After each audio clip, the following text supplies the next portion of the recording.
Bom dia, pessoal. Queria agradecer a presença de todo mundo aqui. Para quem não me conhece, eu sou a Alice, eu sou uma das representantes do Student Chapter. A gente está muito feliz de recebê-los aqui para esse projeto que a gente quer iniciar aqui no Instituto de Física, que é esse ciclo de seminários voltado para ótica, né? O nosso palestrante, eu acho que ele dispensa apresentações para o nosso público aqui, mas vale ressaltar, acho que vale notar que ele é professor titular da Federal Fluminense, aqui em Niterói. Em 2022, ele foi nomeado Fellow da Óptica e também recebeu, essa eu tenho que ler, e no mesmo ano recebeu o Prêmio de Excelência Científica da Federal Fluminense na área de Ciências Exatas e da Terra. A gente está muito feliz de te receber aqui para inaugurar o nosso ciclo de seminários. Muito obrigada, enfim. Então, é para mim uma honra estar aqui na UFRJ, né? De certa maneira, a minha alma mater também, porque eu fiz a graduação aqui na UFRJ. Depois é que eu fui para a PUC, mas a minha graduação foi feita aqui na UFRJ. E para mim é um prazer sempre estar revendo os colegas, né, os amigos, já de tanto tempo de interação com diferentes projetos e diferentes coisas na área de informação quântica, né? Bom, então o que eu vou falar um pouco é sobre a pesquisa que a gente desenvolve lá no Instituto de Física da UF, com o que a gente chama de luz estruturada, né? E eu espero deixar ao longo do seminário bem claro o que eu quero dizer por luz estruturada. E vou mencionar a iniciativa que, inclusive, da qual faz parte a UFRJ, né, o Grupo de Ótica Quântica da UFRJ, de estabelecer uma rede de comunicação quântica na região metropolitana do Rio de Janeiro, né? Bom, então, vou começar assim, logo, um pouco dizendo o que a gente entende por luz estruturada, né? Então, esse tema de luz estruturada, ele começa com a produção dos chamados vórtices ópticos, ou feixes que carregam momento angular orbital. Então, essencialmente, são feixes cuja estrutura da frente de onda, né, estrutura de fase do feixe e a sua frente de onda, ela apresenta essa forma helicoidal. Então, para uma onda plana, né, as superfícies de fase constante são planos, né, e para esse tipo de feixe, a superfície de fase constante é uma superfície helicoidal, como aquele macarrão fusílio, né? O que é interessante nesses feixes é que eles carregam momento angular, né, mesmo que estejam linearmente polarizados. Então, a gente normalmente aprende que o momento angular, né, nos cursos de mecânica quântica, de eletrodinâmica básica, né, o momento angular está associado com o estado de polarização da luz, né, então, o estado com luz carregando momento angular em geral é com polarização circular. Mas, de fato, você pode ter parte do momento angular armazenado na estrutura da frente de onda, né? Então, nesse tipo de feixe, de fato, você pode pensar que o vetor de Poynting ele espirala em torno da região da direção de propagação e, por isso, você tem momento angular associado à propagação desse feixe, mesmo que ele tenha polarização linear. A gente, no laboratório, produz esses feixes com momento angular fazendo a difração de um feixe gaussiano usual, né, um feixe que sai de um laser, como esse laser pointer aqui, e a gente difrata numa grade de difração que tem essa característica aqui. Ela tem um defeito topológico bem aqui no centro, e o que é interessante é que as ordens de difração são vórtices, né, como esses que eu estou mostrando aqui, né, com a frente de onda como essa daqui, helicoidal. E na verdade, a ordem 1, você tem o twist, né, a torção da frente de onda de acordo com a mão direita, e para a ordem -1, de acordo com a mão esquerda. Então, a helicidade, né, do feixe depende da ordem de difração. No começo, a gente fazia isso lá na UF de maneira muito rústica, né? A gente pegava, assim, os alunos imprimiam esse padrão aqui, que a gente calculava com matemática, Maple, né, alguma coisa, imprimia numa folha A4 e levava no departamento de cinema da UF. Então, a UF tem uma faculdade de cinema e no departamento de cinema lá tem uma estrutura para fazer microfilmagem. Então a gente microfilmava aquilo que a gente plotava com papel A4 e depois difratava o laser no microfilme, né? Então no começo isso permitiu que a gente fizesse os primeiros experimentos. O problema que a gente tinha era eficiência. Primeiro, a máscara ela só produzia aqui cerca de 5% da intensidade do feixe incidente, né? Então era muito pouco. E o segundo problema é que a máscara, se a gente tentasse aumentar a potência do laser, queimava, né? Fala. Não sei, eu acho um pouco parecido similar. O seu desenho aí, ele estava estudando isso. O peixe tem que pegar tudo, né? Se o peixe fosse tão polimado assim... Não, na verdade, sim, você tem razão. Sim. Na verdade isso aqui, o que você tem é que esse feixe aqui, ele é gaussiano, não precisa pegar a máscara toda não, mas ele tem que ser, o diâmetro do feixe tem que ser suficientemente maior do que o espaçamento entre as ranhuras aqui, né? Então, você tem que iluminar várias ranhuras, senão você não tem a difração, né? Tá bom? Isso daqui, por exemplo, é um experimento, isso aqui é uma interferometria do feixe, um interferômetro de Michelson. Você mostra, por exemplo, você revela essa estrutura de fase olhando o padrão de interferência. Então, o padrão de franja clara e franja escura, né, de interferência construtiva e destrutiva, aparece nessa forma espiral aqui, né? Hoje em dia, felizmente, a gente conta com um modulador espacial de luz. Então, trata-se de um dispositivo que ele essencialmente é um espelho com pixels, exatamente como se fosse uma câmera CCD que tem pixels. Esse espelho tem pixels também, que são eletronicamente acionados e independentemente.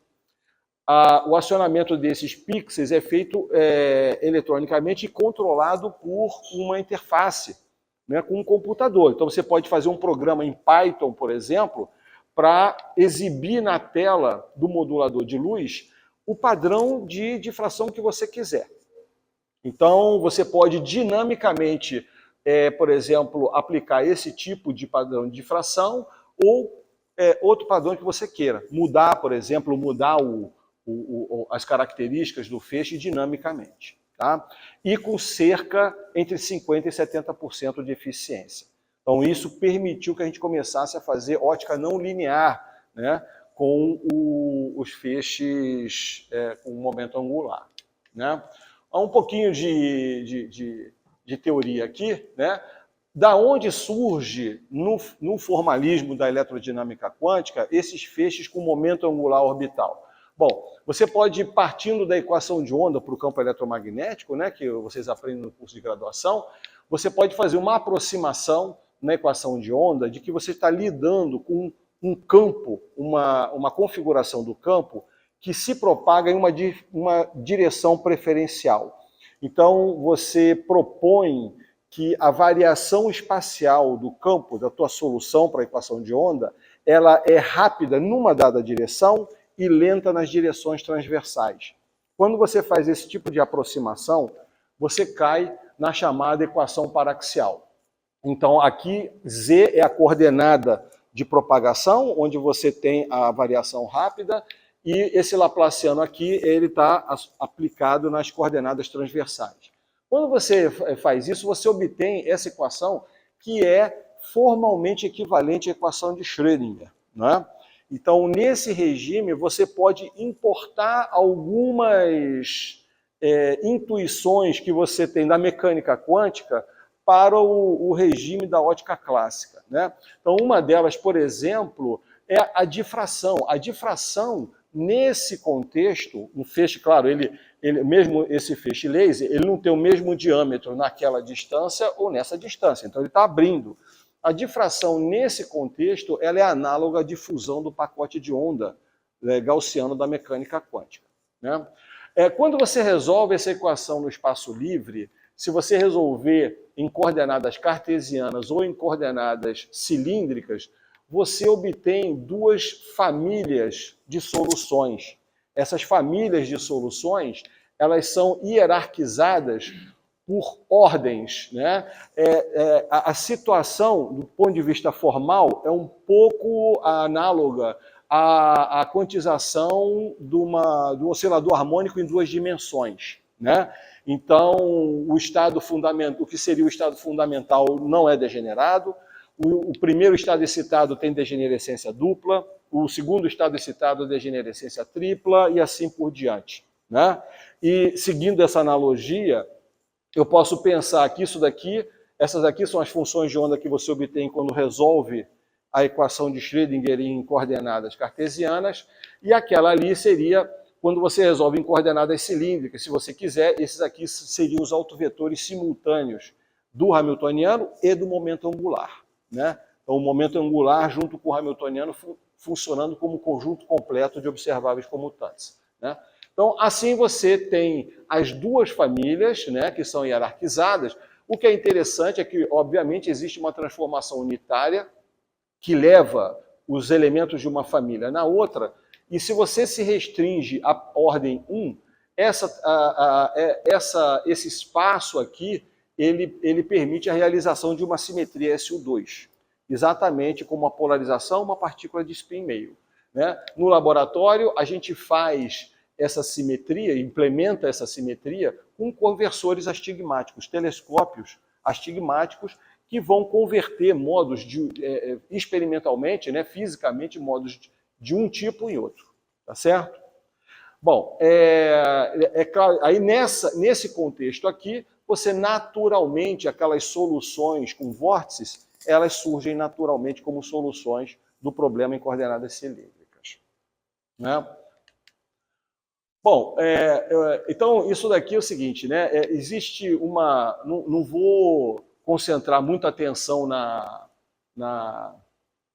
nesse monte de equações, não, mas o importante, quando a gente olha esses modos, por exemplo, né, os modos com diferentes ordens, eles possuem, na propagação, eles possuem aqui um termo de fase que depende da ordem. Isso ocorre também para a partícula quântica, né? E se você, por exemplo, tiver uma superposição com diferentes ordens ao mesmo tempo, você produz um padrão que ele vai se modificando na propagação, mas ele pode apresentar algum tipo de periodicidade, né? Então eu vou mostrar um experimento que a gente fez lá. Aqui o que é interessante só é mostrar que o que a gente tem aqui, essencialmente, na expressão do modo, né, é uma parte que governa a distribuição da amplitude. Então, nós temos aqui uma dependência gaussiana e uma dependência polinomial, né? A gente tem aqui uma parte que governa a curvatura da frente de onda do feixe, né? A gente tem a fase de Gouy, que não depende das coordenadas transversais, só da coordenada longitudinal.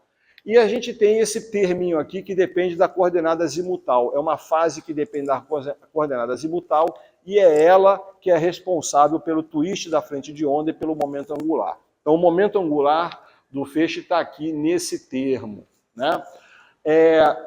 Esse conjunto de funções, né, eles formam uma base completa e ortonormal para o espaço de funções de quadrado integrável em duas dimensões, né? Então, isso aqui são alguns exemplos de padrões para diferentes ordens, né? Então, uma coisa interessante que a gente fez com a fase, usando a fase de Gouy, é propor uma superposição de modos com ordens diferentes. Então, esses são modos que têm ordens diferentes. Dentro da analogia do oscilador harmônico, é como se fosse uma superposição de estados com energias diferentes, tá certo? E a gente desenhou essa superposição para que essas fases, né, a fase relativa entre os elementos da superposição, ela variasse, mas se reproduzisse periodicamente, né? Então isso aqui é uma simulação, né, da evolução. Isso aqui é uma simulação teórica, né, da evolução. A gente produziu essa superposição, a gente desenhou ela para ela ter uma distribuição inicial que é a de um spot bem concentrado. Então você tem ali a energia do feixe bem concentrada em torno de um dado ponto. Você tem aqui uns anéis aqui, são bem menos intensos, né? Mas a energia está bem concentrada aqui. Quando você faz a propagação, você vê aqui, esses reloginhos aqui mostram as fases de Gouy e elas se encontram periodicamente. Então, naturalmente, na propagação, esse spot concentrado, ele espontaneamente, a energia, ela se espalha e depois espontaneamente se concentra, sem a necessidade de nenhum elemento óptico no caminho, de nenhuma lente para refocalizar isso, né? Esse tipo de feixe, por exemplo, a gente usou, agora tem um trabalho recente que a gente fez com o pessoal da PUC, né, o Thiago Guerreiro, e implementamos uma pinça ótica com um feixe desse tipo, onde a partícula é pinçada na parte escura do feixe e não na parte clara. Tá? Ela é pinçada na parte escura. Então a gente faz, o pessoal chama isso de bottle beam, né? O feixe garrafa, porque na verdade a partícula fica como ela é presa na parte escura, ela fica ali engaiolada, né? No feixe. Tá? Bom, aí experimentalmente o que a gente fez? A gente pegou aquele spot, né? E fizemos uma sequência daqueles spots, formando a sigla da nossa universidade, né? Então preparamos vários spots daquele, tudo isso com modulador espacial de luz. E depois fizemos a imagem da propagação. Isso é a imagem experimental. Então a gente vê que quando os spots abrem, né, aquilo ali, você perde completamente a informação e numa determinada distância os spots se reconcentram e formam novamente a sigla da universidade, né? Então esse foi o trabalho principal da tese do Brian da Silva, né? Brian Pinheiro da Silva, ex-aluno que agora ele fez um pós-doc na Escócia, voltou agora para a UF, né, com a gente, e ontem, no início da semana, segunda, saiu o resultado de que ele ganhou o prêmio de melhor tese na área de informação quântica da SBF. Diga. Isso.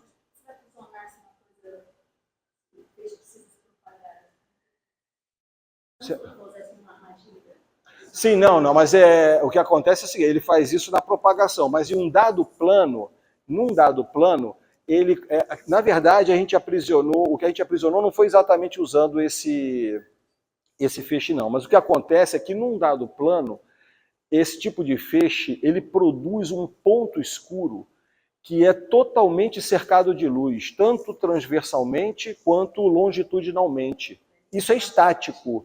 No tempo é estático isso. Aquilo que a gente fez ali, aquilo ali vai estar variando no tempo, porque a gente montou um trilho e saiu puxando a câmera. Tá certo? Aí fizemos um filme. Agora, não... Oi? Aí, nesse ponto.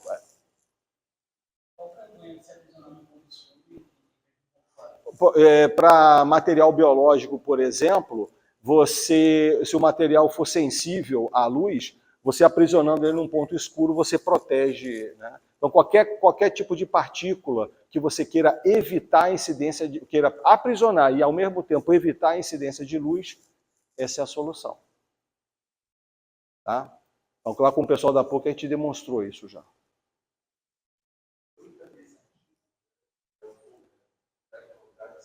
Isso.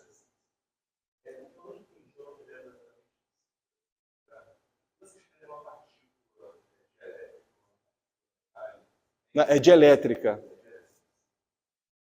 A questão é a seguinte, normalmente, quando você tem uma partícula imersa num fluido que tem o índice de refração menor do que a partícula ela é puxada para a região mais intensa.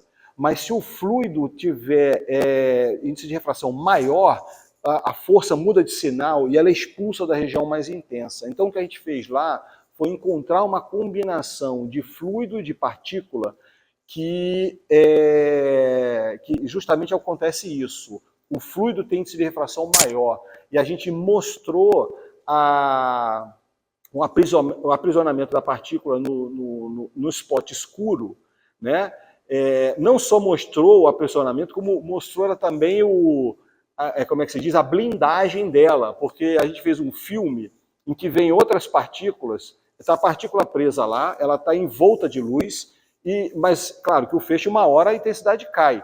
Então tem outras partículas que vêm, encontram a região de luz e colidem com a região de luz. Então você vê a partícula protegida e você vê a blindagem e você vê outras partículas vindo em trajetória balística, batendo contra a barreira e sendo repelida.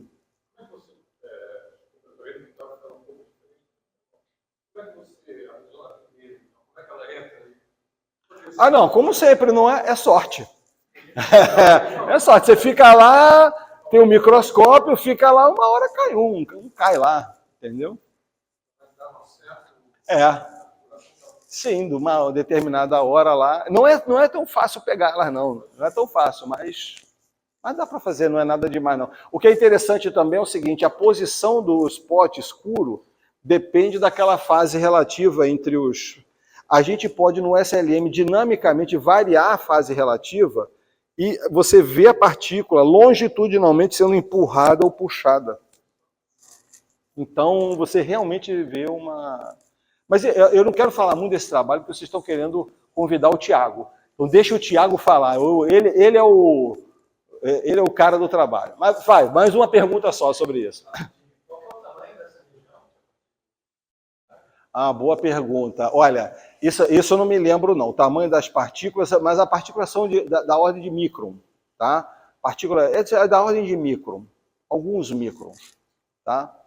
Aquele efeito do revival desse trabalho aí, a gente, inclusive, foi na conversa com os referis, uma forma que a gente conseguiu fazer o paper ser aceito no PL quando a gente conseguiu mostrar o efeito em diferentes escalas de distância, né? A gente conseguiu mostrar o efeito na escala de metros, na escala de milímetros.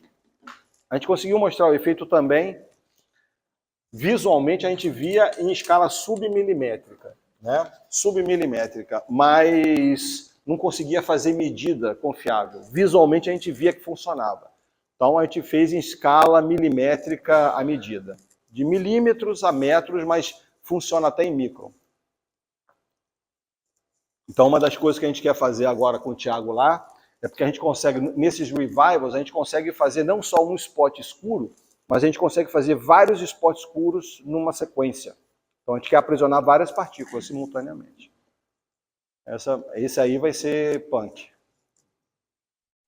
Bom, outro trabalho, por exemplo, que a gente faz usando luz estruturada, né, é o reconhecimento de superposições, né? Reconhecimento de superposições de feixes. Então, a gente fez aqui um trabalho com reconhecimento de superposições de feixes Laguerre, né, com aprendizado de máquina. Então, você toma uma superposição qualquer e ela produz uma imagem, pode ser uma imagem complexa, né, como essa daqui. A questão é, a gente consegue treinar uma máquina, né, usando inteligência artificial, para que ela identifique os coeficientes da superposição, né?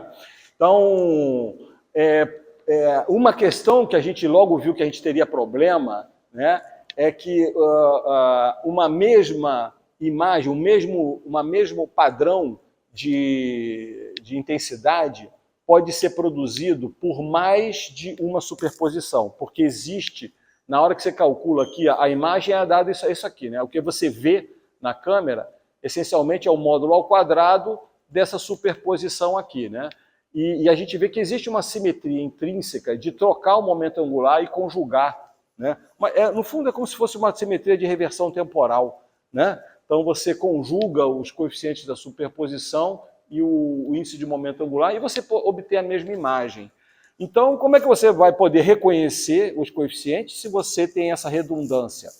O fato é que essa redundância a gente pode usar de novo aquela simetria lá, né?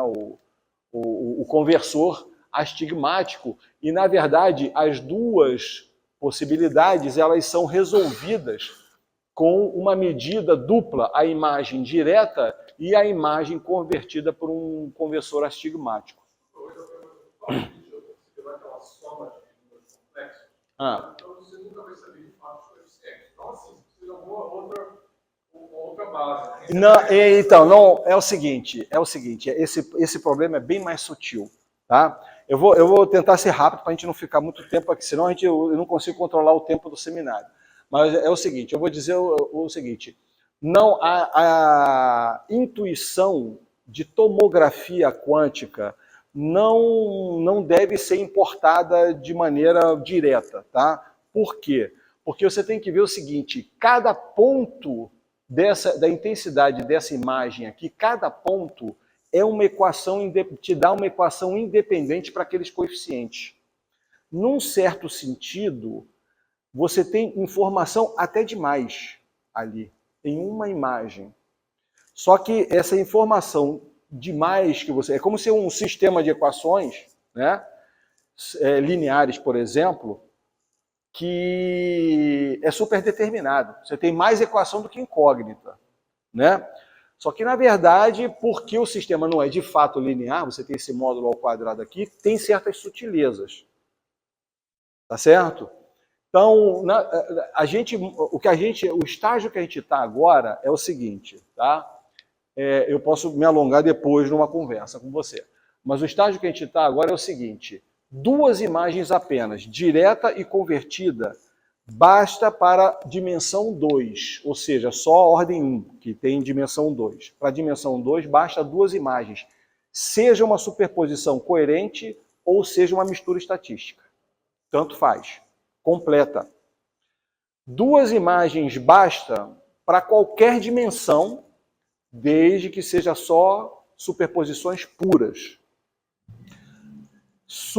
Agora, estados mistos de qualquer dimensão precisa de mais do que 2 imagens. Mas não é uma infinidade, não. Não escala com o número de bases mutuamente não enviesadas. É menos. É muito menos. Esse é um ongoing. Esse aí é ongoing. Tá? Estamos fazendo ainda. Estamos escrevendo o trabalho. A demonstração disso. Tá? Bom, então eu vou agora abordar um tema que é um pouco delicado, que é a chamada não separabilidade spin-órbita, né? Que informalmente no dia a dia a gente chama de emaranhamento clássico, mas isso aí já promoveu discussões acaloradas, ofensas pessoais e todo tipo de briga, né? Por causa dessa terminologia. Mas o importante é que hoje em dia todo mundo entende o que é e não há mais confusão a ser feita com isso. O fato, de onde sai isso? Né? Eu já mostrei que os modos de ordem 1, né, que tem dimensão 2, eles realizam uma simetria SU2, que nada tem a ver com a polarização da luz.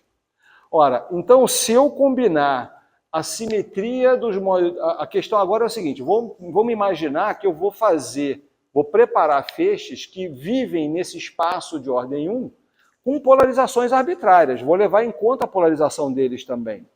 Então, mesmo na ótica clássica, o espaço de modos no qual você representa um feixe dessa forma, ele é construído como um produto tensorial. Os modos na ótica clássica, eles são de polarização, eles são representados por um espaço vetorial complexo. Né? E a polarização também, a polarização e os modos espaciais. E quando você combina os dois, a maneira formal de fazer isso é fazer o produto tensorial. Então, os modos que combinam polarização e modos de primeira ordem, né, e feixes e modos espaciais de primeira ordem, eles vivem num espaço que é um produto tensorial. Mas dentro desse espaço, obviamente, você pode identificar estruturas que não são separáveis. Tá certo? E são análogos aos estados emaranhados da mecânica quântica. Formalmente é a mesma coisa, matematicamente é a mesma. Fisicamente é completamente diferente. Sobretudo porque a mecânica quântica ela se diferencia mais radicalmente da física clássica no que diz respeito à medida. Não é? Então é na medida que a diferença vem. E a maneira de se medir as propriedades desse feixe, nada tem semelhanças com as medidas, por exemplo, medidas de Bell na mecânica quântica, mas não são equivalentes. Tá? Então, você pode importar conceitos da informação quântica, por exemplo, e, inclusive, dada uma superposição arbitrária de modos aqui, H e V, para esse psi, são os modos Hermite-Gaussianos, horizontal e vertical. E para a polarização, são polarizações lineares, né, de horizontal e vertical. Você pega a superposição mais completa, você pode, mais geral, e você pode quantificar a separabilidade pegando emprestado o conceito de concorrência, se você quiser. Bom, no laboratório, né, a gente pode preparar esses modos que são não separáveis como, hoje em dia, você tem um dispositivo chamado S-Plate que é comercialmente disponível, está comercialmente disponível. Você pode comprar isso, né? A gente tem lá no laboratório alguns para diferentes comprimentos de onda, e o que acontece é que esse dispositivo aqui, quando você ilumina ele com um feixe gaussiano, novamente você tem que iluminar uma área maior, né? Você produz um feixe que tem essa cara daqui. A polarização, isso é um feixe de polarização radial. Então a polarização em cada ponto do feixe é diferente. É um feixe que não tem polarização uniforme, né? Ela varia. E uma vez que você tem esse aqui, quem é de informação quântica sabe, se você tem um estado maximamente emaranhado, você pode produzir qualquer estado maximamente emaranhado apenas aplicando unitários locais. Então, uma vez que você tem esse feixe aqui, você pode produzir outros feixes não separáveis somente atuando na polarização, né? E aqui você tem 4 feixes que são análogos aos 4 estados de Bell, né? Então você tem aqui, olha, HH mais ou menos VV, HV mais ou menos VH. Isso produz esses 4 feixes aqui. Esse é a polarização radial, esse é a polarização azimutal, né? Nesses feixes você tem uma operação de simetria combinada e vinculada, né? Você pensa que a operação de simetria que você faz é rotação espacial acompanhada de rotação na polarização. Nesses 2 feixes aqui, eles são autoestados de uma operação em que você roda espacialmente e a polarização é rodada no mesmo sentido da rotação espacial. Por isso eles são chamados de corotating. O pessoal na Alemanha chama eles lá no Max Planck, chama esses de corotating. Eu gostei dessa terminologia. Esses aqui eles chamam de counter-rotating, porque a rotação de polarização tem que ser contrária à rotação espacial. Então uma vai num sentido, a outra vai no sentido oposto. Por isso eles chamam de counter-rotating, tá?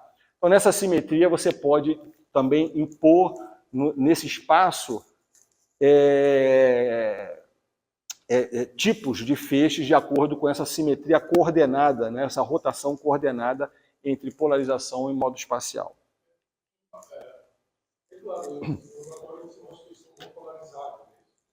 Essa é uma questão interessante, né? Na verdade, essa é a maior razão para você fazer a descrição usando o formalismo da informação quântica. Porque se você tentar pegar esses feixes aqui e medir os parâmetros de Stokes deles, ele vai dar, se você usar um detetor largo, eles vão dar um parâmetro de Stokes, zero, como se fosse luz não polarizada, exatamente. Mas eles não vêm de uma fonte incoerente, eles são um laser. Então, como é que você percebe que você está lidando ali com um objeto que globalmente é coerente? Então, na verdade, foi a interpretação que a gente deu para aquela medida de Bell que a gente fez. Então, o que é interessante naquela medida de Bell que a gente fez com esses feixes, né? A Malena faz parte do trabalho, nessa medida, você, de certa maneira, você mostra que se o feixe, se você fizer a medida de parâmetro de Stokes desse feixe e da luz da lâmpada, os dois vão dar zero. E você vai pensar, os dois são não polarizados. Mas, se você jogar os dois no aparato que a gente fez lá para a medida de Bell, esse cara, idealmente, vai bater em 2 raízes de 2. E aquele cara não. Então, você vai diferenciar, você vai saber, com aquela medida, sem ter que acessar os detalhes ponto a ponto, você vai saber que existe alguma estrutura não separável de polarização em modo espacial ali.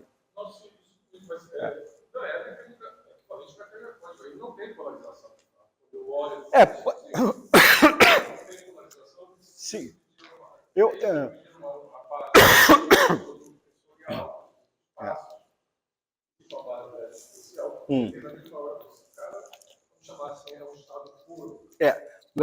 Digamos assim, localmente ele não é puro. Se eu olhar só a polarização, ele é uma mistura estatística. Mas em compensação, se você tiver um detetor pequenininho, que olhe só uma bordinha aqui, você recupera os parâmetros de Stokes. E ainda vai recuperar um valor diferente para cada ponto que você coloca o detetor. Hã? Tem. Aí, se você filtrar espacialmente, aí tem polarização, sim.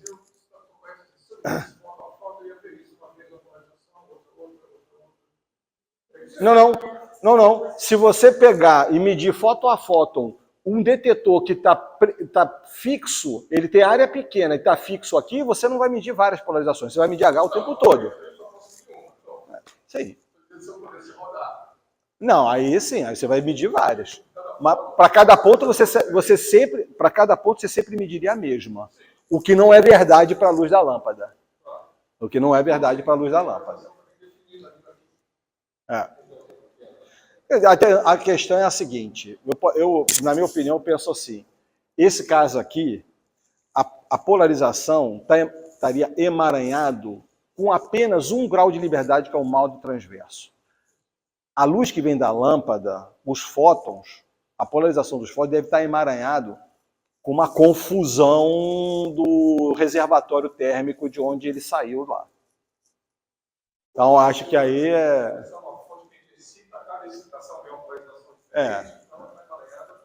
com um conjunto. Nesse sentido, localmente pode parecer a mesma coisa, mas globalmente são radicalmente diferentes. Bom, então, como eu havia falado, a gente não ficou muito... chegou uma hora, essa história de separabilidade, não separabilidade, esse negócio uma hora caiu num tipo de debate. Nós devemos chamar disso. Nós não podemos chamar daquilo. Nós não sei o quê.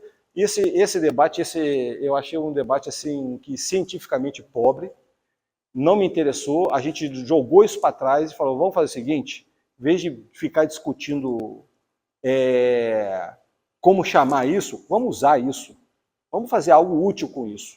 Né? Então, uma primeira aplicação que a gente viu foi a aplicação na ótica não linear. Como eu posso usar essa vinculação entre diferentes graus de liberdade para controlar um processo óptico não linear.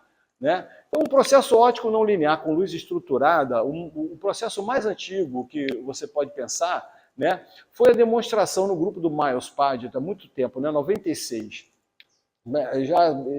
E bem em breve já vai fazer 30 anos esse experimento aqui. Né? Eles mostraram que se você tem um feixe, um vórtice com um dado comprimento de onda, você joga num cristal não linear para fazer geração de segundo harmônico, ou seja, tem frequência ômega, gera frequência 2 ômega, eles mostraram que no processo o momento angular do feixe é dobrado também. Né? O momento angular do feixe é dobrado. E aí o que acontece, mas o que chamou a atenção quando eu li esse paper, é que eles usavam um tipo de acordo de fase que é o chamado acordo de fase tipo 2. Significa essencialmente o seguinte, o cristal que faz esse processo, ele é um cristal não linear e ele tem certos eixos cristalinos principais lá. Para fazer o processo, você tem que jogar a luz com a polarização a 45 graus entre os eixos cristalinos do cristal. Né? E porque você precisa das duas componentes. Isso aí, lá no acoplamento não linear, depende de acoplar duas componentes independentes da polarização do campo de entrada. Só que aí o que a gente pensou foi, poxa, ninguém nunca, né, se perguntou o que acontece se cada componente carregar um modo espacial independente. que vai acontecer se as duas componentes... Então, a gente fez um experimento em que a gente fazia exatamente isso. Isso aqui é um divisor de feixe polarizador, ele transmite luz com polarização linear, reflete luz com polarização... transmite luz com polarização linear horizontal, reflete luz com polarização linear vertical, né? E aí a gente preparou vórtices com momentos angulares independentes e combinamos eles e jogamos no tal cristal para fazer a geração de segundo harmônico. Agora, a gente colocou aqui antes uma lâmina de meia onda que roda a polarização dos dois feixes de entrada rigidamente. Vou variando rigidamente a polarização dos dois feixes de entrada.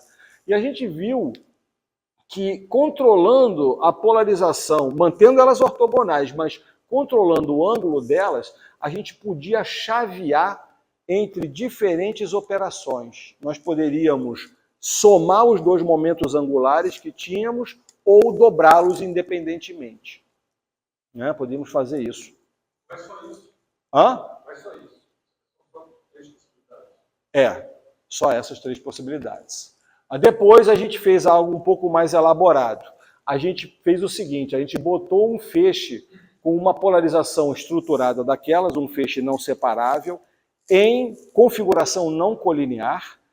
Né? No outro esse outro cara daqui, ele é um modo gaussiano com um estado de polarização qualquer. E a gente mostrou que você consegue pegar a superposição que você tem de polarização nesse feixe daqui, você transmite para a superposição de modos espaciais no segundo harmônico. Então, você tem uma superposição de polarizações H e V arbitrária aqui. E aqui você vai gerar no segundo harmônico superposições de modos Hermite H e V com os mesmos coeficientes que você tinha para a polarização aqui. Isso permite, inclusive, passar momento angular.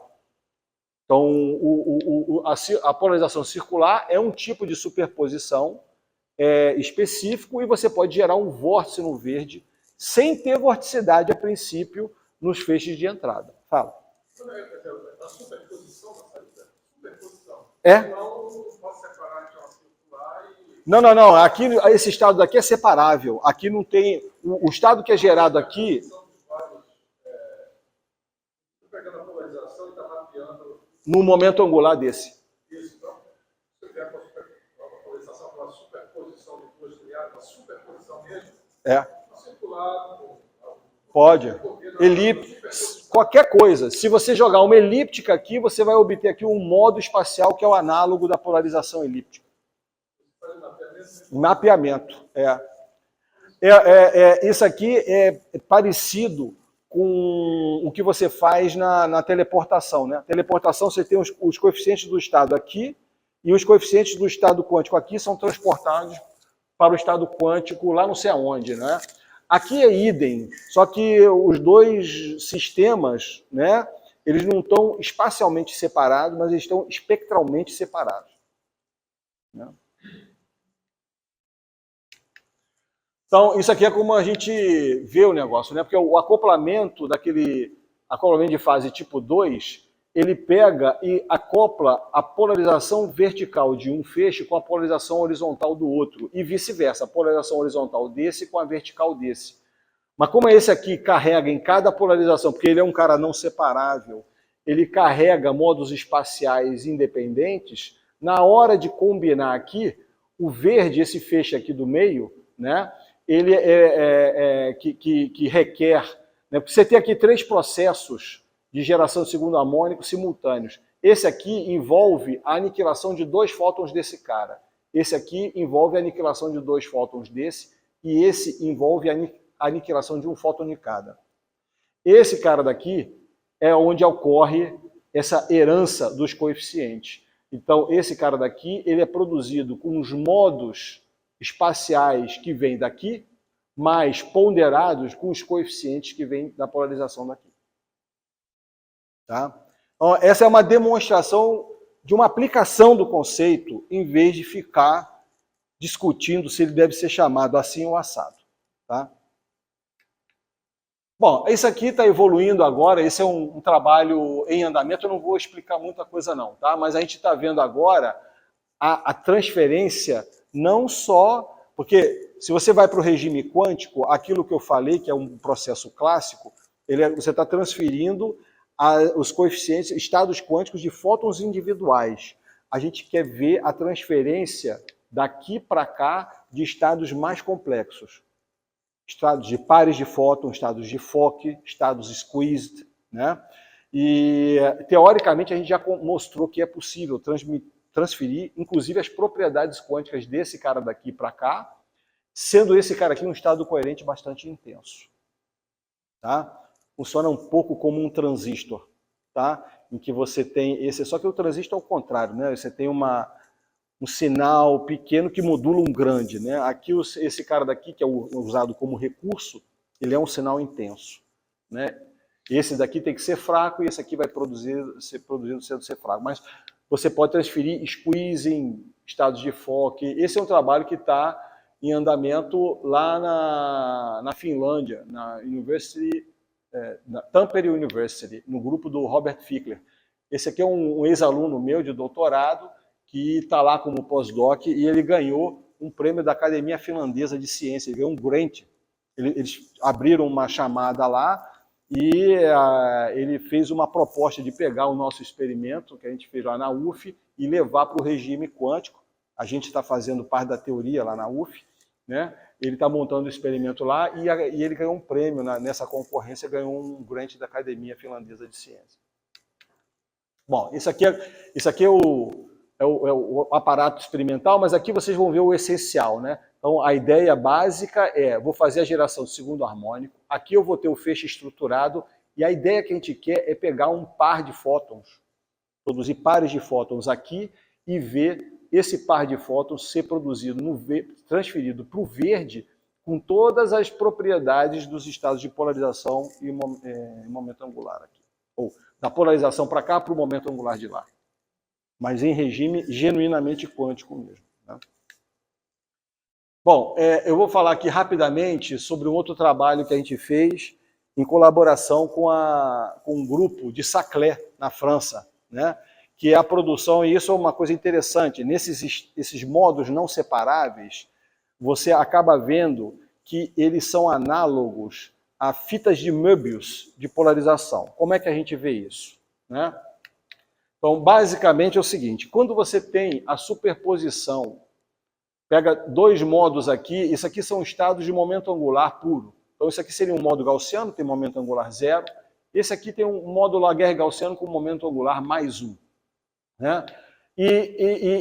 Só que esse cara daqui carrega uma polarização circular à esquerda, então é mais, né? E esse aqui circular à direita, é menos. Tá bom? Bom, o que ocorre é que quando você olha a distribuição de polarização nesses dois feixes, ela tem essa cara daqui. Tá? Ela é linear, por exemplo, existe uma circunferência onde os dois modos espaciais têm a mesma amplitude. Nessa circunferência específica, a polarização resultante é linear, é esse círculo mais externo aqui. Na medida em que você vai se aproximando, a intensidade desse modo diminui, a desse aumenta. Então, essa polarização vai dominando. Então, você vai tendendo para uma polarização elíptica, e aqui no centro, esse cara aqui tem intensidade 0. Então, só sobra essa. Então, a polarização é pura circular. Tá bom? Agora, quando você pega, por exemplo, se você pegar a polarização naquele raio onde os dois têm a mesma amplitude, e aí você tem o resultado, como resultado, polarização linear. Se você pegar a polarização em cada ponto, imagina um processo imaginário em que você pega a polarização em cada ponto e vai empilhando. Vai empilhando. Quando você chega no final dessa pilha, quando você chegar no final da pilha, né, você vai ter dado um twist nessa faixa que está sendo convertida. Se você unir, pronto, você tem uma fita de Möbius. Então o pessoal chama isso de Polarization Möbius Strips. Então, fitas de Möbius de polarização. Tá? Então,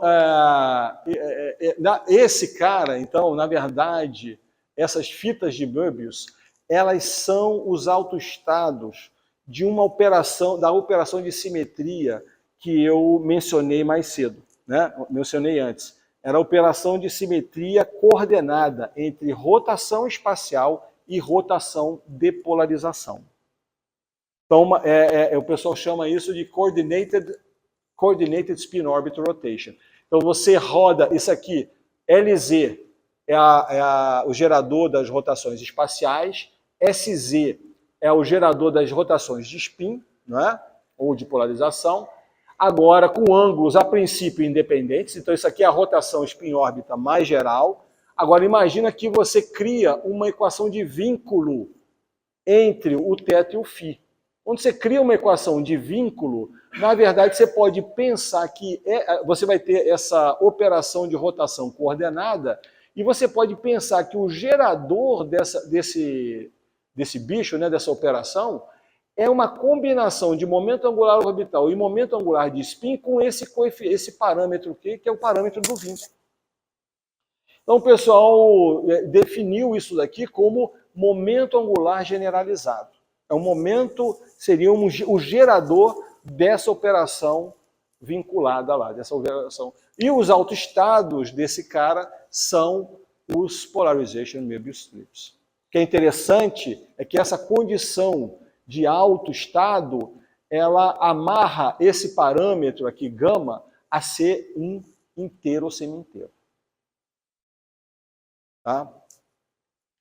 Bom, eu não vou entrar muito... Isso aqui foi o seguinte, o que foi feito lá em Saclay, né? E o chefe do grupo lá, a história dessa interação ela é muito engraçada. Na verdade, o chefe do grupo, ele se casou com uma ex-aluna da UF, né? E como ela ainda estava em tese, ele veio passar um ano no laboratório lá na UF. Lá na UF, ele foi passar um ano na UF, foi buscar um laboratório e falou, não, aqui tem coisa com laser aqui, é lá no laboratório de ótica quântica. Ele veio trabalhar com a gente.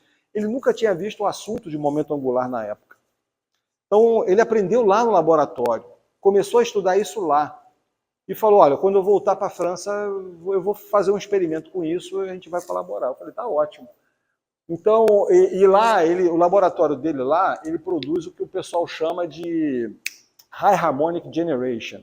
Então, essencialmente, você tem um gás nobre, você dá um tiro com um laser pulsado ultra intenso, e o que ocorre é que o campo elétrico desse laser ele é tão gigantesco que ele deforma o potencial coulombiano visto pelo elétron preso ao átomo, ao núcleo.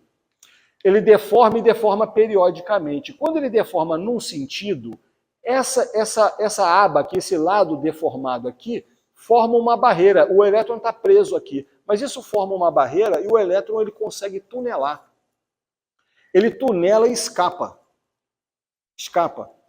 Quando o campo, na oscilação, né, ótica, o campo reverte, o elétron que está lá fora, ele é puxado de volta. E na hora que ele é puxado de volta, o átomo recaptura ele. E nessa recaptura, só que quando ele foi, ele estava com uma energia gigantesca. Nessa recaptura, ele emite fótons de alta energia.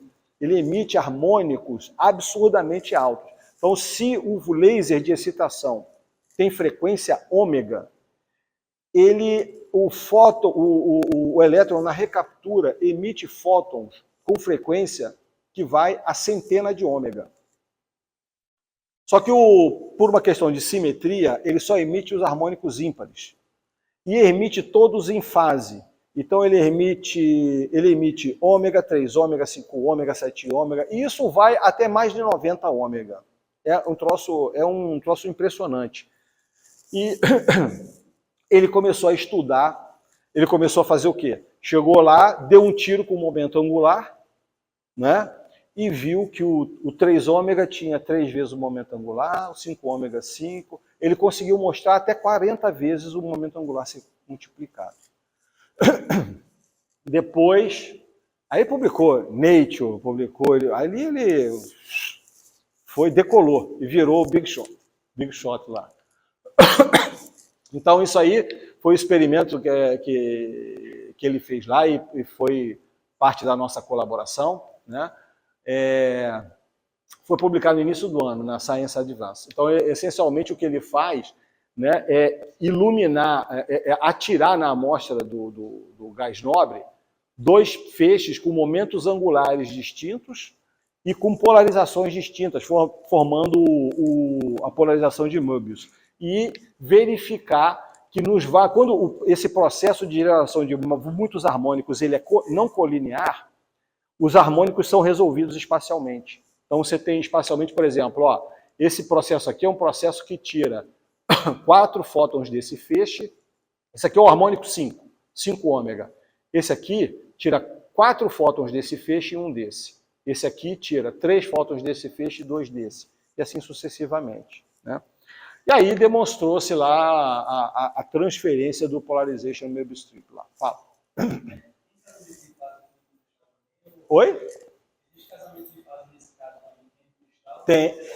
Olha só, não tem muito problema de casamento de fase, porque o meio é fino. O meio é muito fino.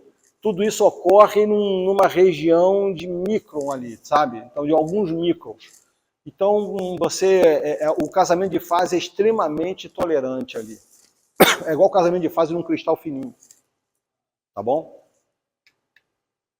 Bom, eu vou já, para a gente não demorar muito mais, eu vou passar aqui para o tema, que é a comunicação. Como é que a gente usa esses graus de liberdade para fazer comunicação quântica, né?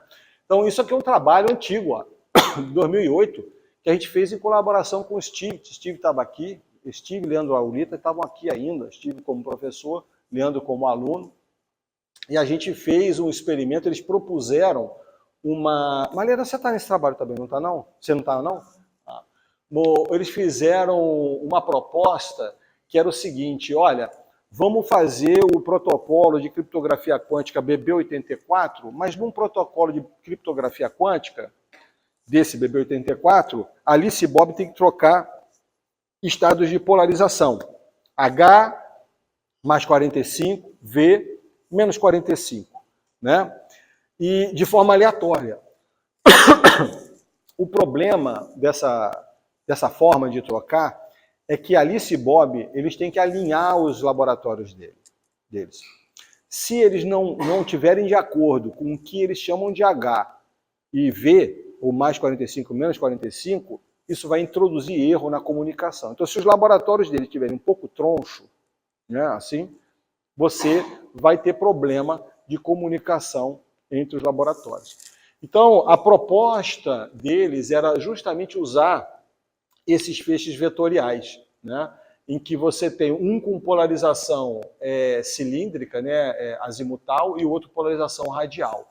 Esses modos aqui, você pode fazer conta se quiser, né? Mas visualmente a gente vê que eles são invariantes por rotações globais, né? Rotações globais de polarização e modo espacial, né? Eles são invariantes.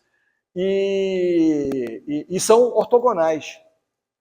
E qualquer combinação linear deles, né? Então eu posso definir uma base mutuamente não enviesada, que também será invariante por rotação.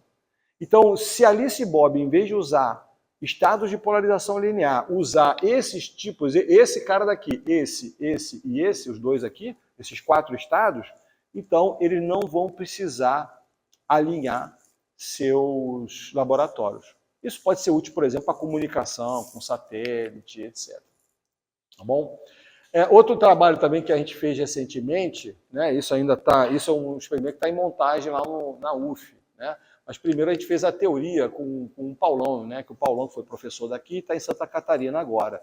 Então, isso aqui é um efeito conhecido, que foi, na verdade, medido a primeira vez, né? Lá em Minas Gerais, né? Então, na época do Monken, Paulo, Sebastião, que é a transferência de propriedades espaciais do feixe de bombeio para os pares de fótons gerados em conversão paramétrica espontânea, né? Então, isso aqui é um efeito que, na verdade, ele está associado, eles mostraram depois, que, na verdade, está associado a emaranhamento em variáveis contínuas entre os fótons gerados devido à conservação de momento linear, né?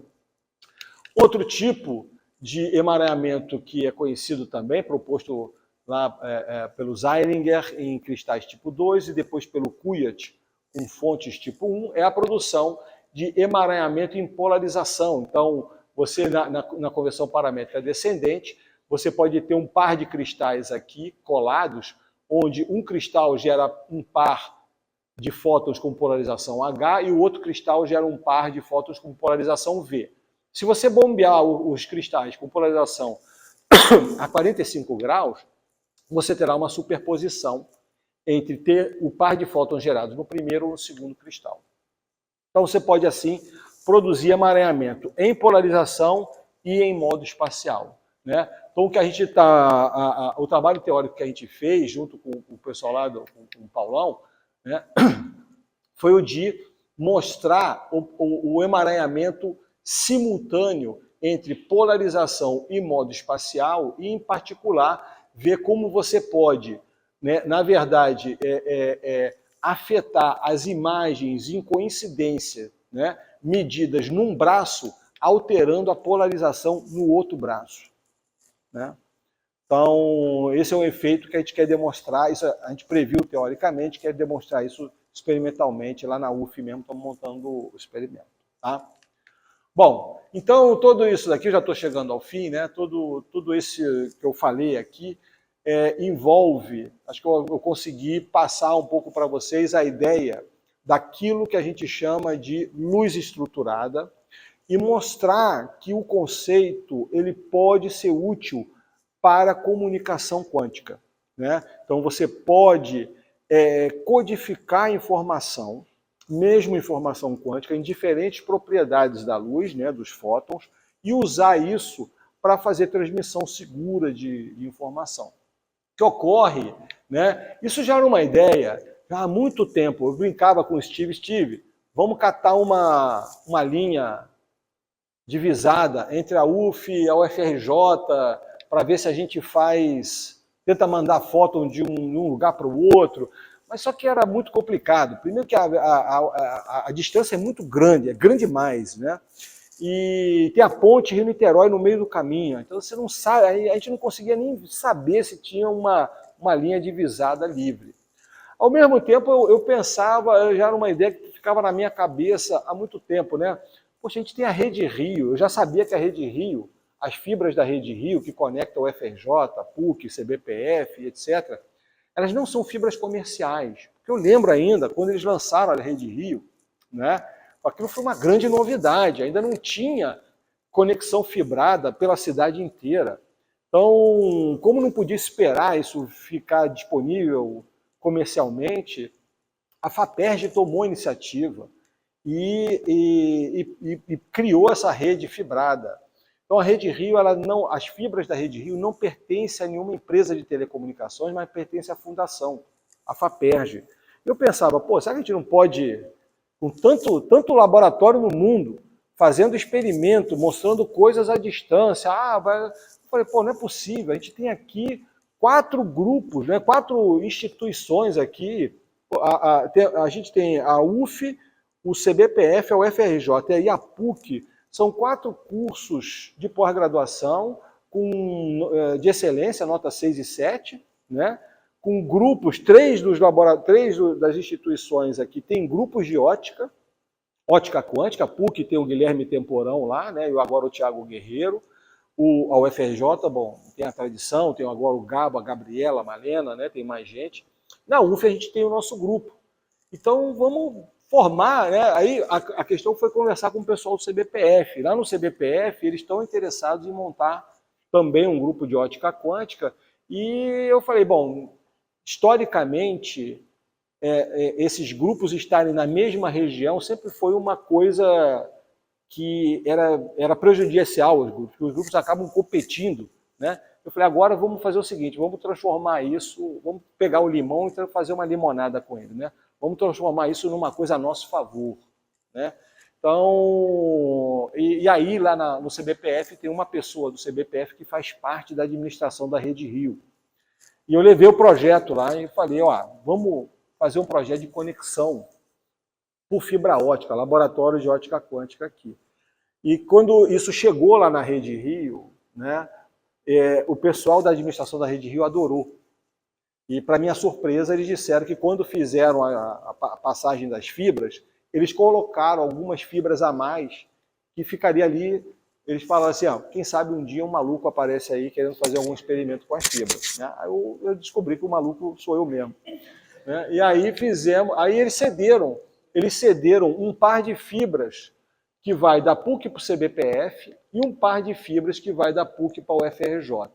Aqui, a conexão PUC-CBPF, ela já está feita. Já é possível você botar um laser no laboratório de fotônica da PUC e ele já sai numa sala lá no CBPF. Já está pronto. Né? No começo tinha muita perda, o pessoal foi, estudou. A última vez que me informaram, estava com 97% de eficiência as duas conexões. Né? O problema agora está sendo aqui na UFRJ, porque como vocês estão mudando de prédio, eu falei, não vale a pena gastar dinheiro conectando o laboratório atual para daqui a um ano eles estarem lá. Vai ter que gastar o dinheiro todo de novo. Então, o que a gente fez, a gente já fez a conexão. Foi para o laboratório lá. Agora, o problema é que ainda tem problemas de conexão do prédio novo com o NCE.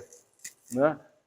Isso aí, bom, é outra história aí, mas tem problemas de conexão lá e essa mudança de vocês está muito lenta. Vocês têm que se mexer logo. Tem que brigar logo para ir logo para lá de uma vez e fazer a coisa para a gente acabar e instalar tudo que precisa para fazer a conexão PUC-UFRJ. A UF se conecta na Rede Rio, mas a conexão da UF na Rede Rio é com fibra comercial, que passa pela Ponte Rio-Niterói. E isso vai inviabilizar, porque tem muito repetidor, muita coisa no meio do caminho. O fóton que vai botar na UF não vai ser o mesmo que vai chegar do outro lado. Só que a gente viu que existe uma linha divisada, livre, entre o último andar da UF e o telhado do CBPF. Tem uma linha livre. A gente pegou o Ivan Oliveira, levou um telescópio que ele tem, amador, que ele usa para ver planeta e tal, botamos lá no telhado e achamos o último andar da UF. Eu falei, bom, então já tem fóton chegando, então é só agora. Os fótons já estão andando de lá para cá, né? Falta agora a gente controlar quando eles saem, quando eles chegam. Então, a gente construiu uma sala no telhado do CBPF, né? Eu consegui, com o comitê gestor do INCT de Informação Quântica, recurso para construir uma sala no telhado do CBPF, a sala já está pronta, né? Já fiz uma sala no último andar da UF também para isso, já estamos comprando o telescópio, eu estou importando um telescópio para botar na UF, o Ivan Oliveira vai importar outro telescópio para botar no CBPF, já estamos comprando laser. E isso aqui foi um teste que a gente fez. O Fernando, que é o teórico lá do CBPF, ele chegava, ele era cético. Zé Laquete, isso não vai funcionar, o fóton vai explodir, vai sair por aí, vai não sei o quê. Eu falei, ô Fernando, você bota o olho no telescópio, você vê lá. Então, por que o fóton do laser ele vai explodir, vai acontecer uma coisa, e esse que está batendo do Sol, batendo lá, vindo para cá, não está... Então, se vem o fóton do Sol, o fóton do laser vai chegar lá. Agora, claro que ele não vai chegar perfeitinho, não é? Mas ele vai chegar lá. E o estudo vai ser isso, a investigação, a ciência vai estar aí, na gente controlar esse processo, né? Então, a gente fez um teste assim, o mais ingênuo. Pegamos uma caneta laser comercial. Depois eu medi, era de fabricação chinesa, estava escrito lá que tinha 7 watts de potência. Eu falei, não, botava na mão, se tivesse 7 watts, estava furando minha mão, né? Aí eu levei o laser depois lá na UF, medi, tinha 180 miliwatts. A gente pegou a caneta, lá do CBPF, né? Eles pegaram com um telescópio do Ivan, acharam a sala da UF e mandaram lá para a sala da UF. E lá na UF a gente tirou foto do feixe chegando lá.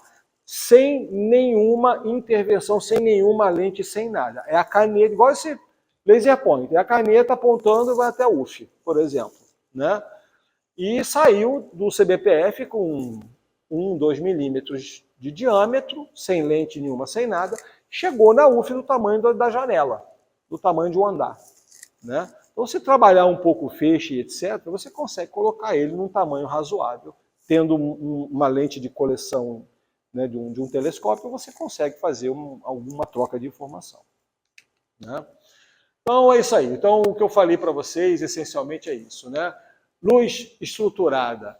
Essencialmente, o que a gente faz é controlar as propriedades de spin e orbitais de fótons paraxiais, ou seja, fótons que pertencem a um feixe colimado, como desse laser aqui, né? Falei para vocês como esse tipo de controle permite você, por exemplo, usar o crosstalk, né, sei lá, a correlação, a comunicação cruzada entre os diferentes graus de liberdade para controlar processos não lineares. Hoje em dia, isso até já tem um nome, isso, né, de ótica não linear estruturada. O pessoal chama assim hoje em dia isso, né? O conceito ele serve, né, para a comunicação quântica. E um exemplo disso é o alignment free, né? Essa comunicação livre de alinhamento, tá bom?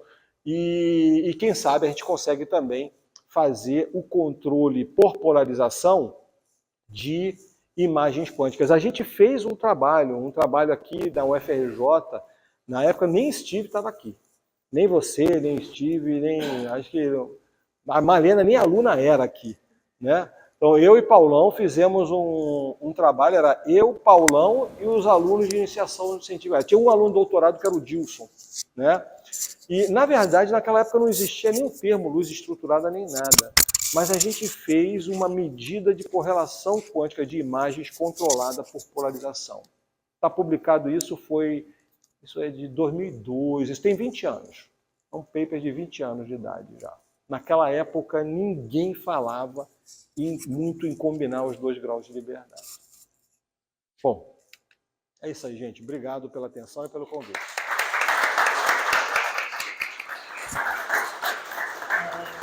Obrigada, Cat, pelo seminário, foi maravilhoso. Nosso próximo seminário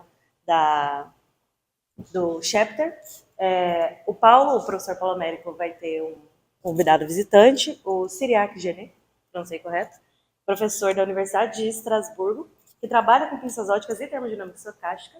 Ele vai ser o nosso próximo palestrante nesse ciclo de seminários do Chapter, então são todos convidados para estarem aqui no dia 4. Daqui 15 dias.